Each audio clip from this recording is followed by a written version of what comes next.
woke to the scent of smoke and wood smoke. Blood hit the sand, hot and sudden. A sting tore through her side, sharp enough to steal her breath, and the desert night seemed to fold in on her. She didn't cry out, though fire roared in her chest. One hand clutched the wound, the other dragged her forward. Every step she took was an act of defiance. Behind her came the voices, angry, certain, merciless. Voices that had once called her daughter, sister, kin. Now they called her traitor. No longer family, no longer woman. To them, she was nothing but quarry to be hunted down before the desert swallowed her whole. She ran until the stars spun above her head, until the ground blurred beneath her bare feet. Then her strength gave way. She hit the sand hard, her body surrendering to silence. For a long moment she thought about letting go, letting the earth take her, letting the cold dust swallow her whole. Maybe that would be easier than facing the judgment of her people. But even broken, her spirit clung stubbornly to life. On hands and knees, she dragged herself forward, leaving a dark trail behind her. And then she saw him. A shape broke across the horizon. A horse first, then a rider. Moving slow, steady, with the kind of patience that only comes to men who've long forgotten how to hurry. At first, she thought it was a trick of her failing sight. But no. The heavy thud of hooves was real.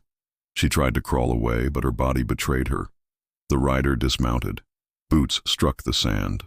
He bent over her, his face hidden beneath the brim of a weathered hat. His hands, calloused but careful, brushed the grit from her cheek. She braced for scorn, maybe for the end. Instead, he lifted her, as though she were not a burden, but a human being, fragile and still breathing.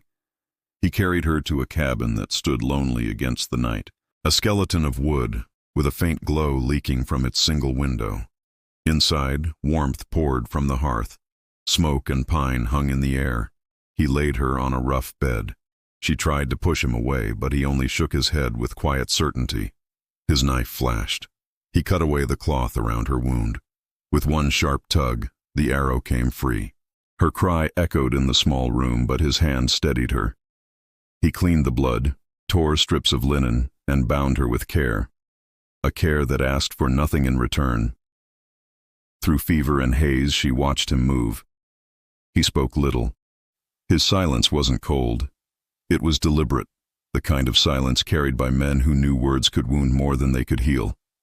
In the firelight, she saw his face. Lines carved by solitude, eyes heavy with sorrow, burdened with the memory of too many graves. When her hand trembled, he held the cup for her. When she turned her face away, he stayed close, steady as stone. She didn't understand him, not yet. A stranger who owed her nothing, yet gave her everything he could. Nights stretched long. Fever clung to her like chains. But every time she opened her eyes, he was there, sitting by the fire, quiet, watchful. Sometimes she heard him murmur words too low to catch, confessions meant for no one. He never asked her name, never asked why the arrow in her side had come from her own people. His silence became a shelter, and slowly she began to rest within it. On the fourth night she found her voice. She asked him why he would trouble himself for a stranger, for someone who might not be worth saving. He stirred the fire before answering.